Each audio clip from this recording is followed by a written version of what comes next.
Mas afinal, o que é arte? A arte pode ser ruim, boa ou indiferente, mas qualquer que seja o adjetivo empregado tem de chamá-la de arte. A arte ruim é arte, do mesmo modo como uma emoção ruim é uma emoção. Quem disse isso foi Marcel Duchamp.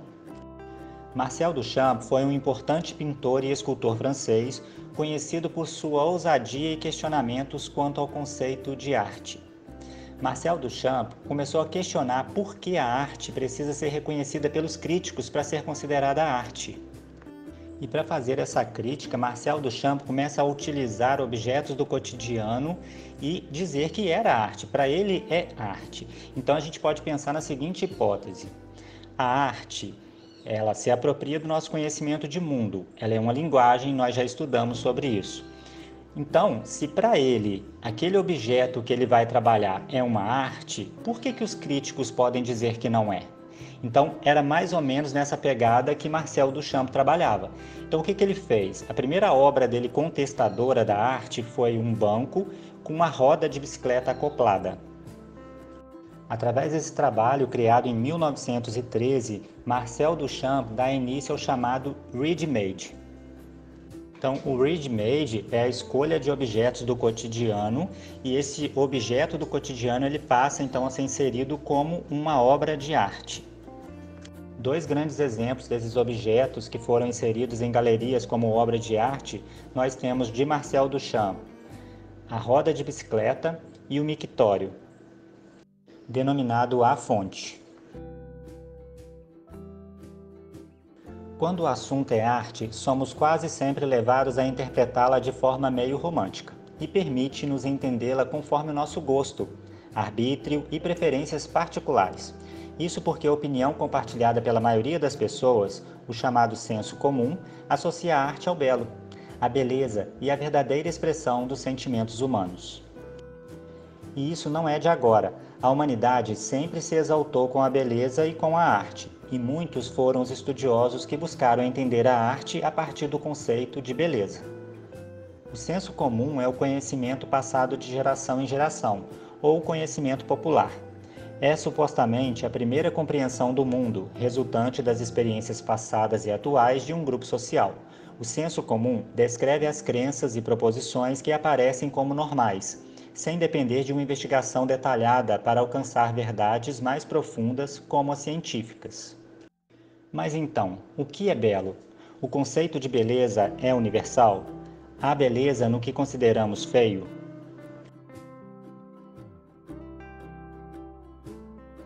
Esse senso comum que associa a arte à beleza remota aos primórdios da história da humanidade, alguns séculos antes da nossa era, como atestam os estudos dos mais notórios pensadores gregos, Sócrates, Platão e Aristóteles, considerados os pais da filosofia ocidental.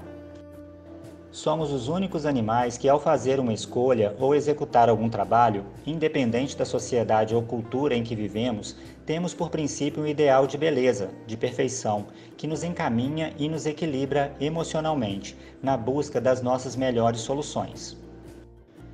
Certo é que, ao longo do tempo, algumas características desse conhecimento variam, mas seus atributos mais importantes, a verdade, o bem, a perfeição, a harmonia, o equilíbrio, a virtude, a união, tal como foram estudados pelos citados filósofos, permanecem inalterados.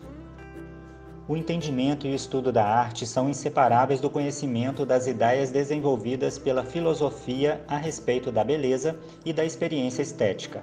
Assim, falaremos um pouco dos principais conceitos desenvolvidos ao longo da história da filosofia ocidental sobre o campo da arte. A teoria da arte pelo entendimento abstrato e variável da beleza passa então a ser pensada pela filosofia, no seu campo denominado de estética.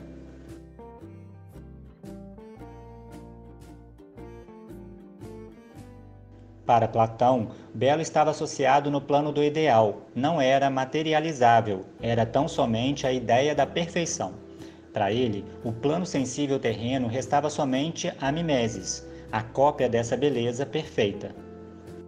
O belo platoniano deveria se restringir ao mundo das ideias, sendo, portanto, inseparável a união entre o belo, a beleza, o amor e o saber.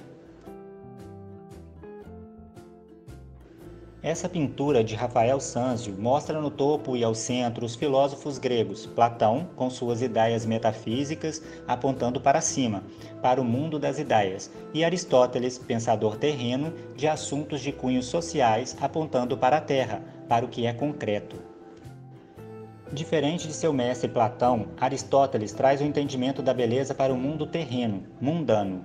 Desde então, o belo deixa de ser abstrato e se torna concreto. Pelo pensamento aristotélico, a beleza sai do mundo das ideias e entra no mundo da percepção sensível, da sensibilidade, das sensações. Do mundo concreto, a beleza então seria uma qualidade do objeto e não dos ideais. Nessa concepção, um objeto seria belo se tivesse unidade, grandeza e a justa proporção entre suas partes e o seu todo. A percepção sensível ou sensação, em grego, aesthesis, é um modo de contato e de conhecimento da realidade por meio dos 5 sentidos: visão, audição, olfato, paladar e tato, comum aos seres humanos e aos animais, e ausente nas plantas. Essa percepção resulta da articulação entre os objetos sensíveis, cores, sons, cheiros, etc., e as partes do corpo capazes de percebê-las.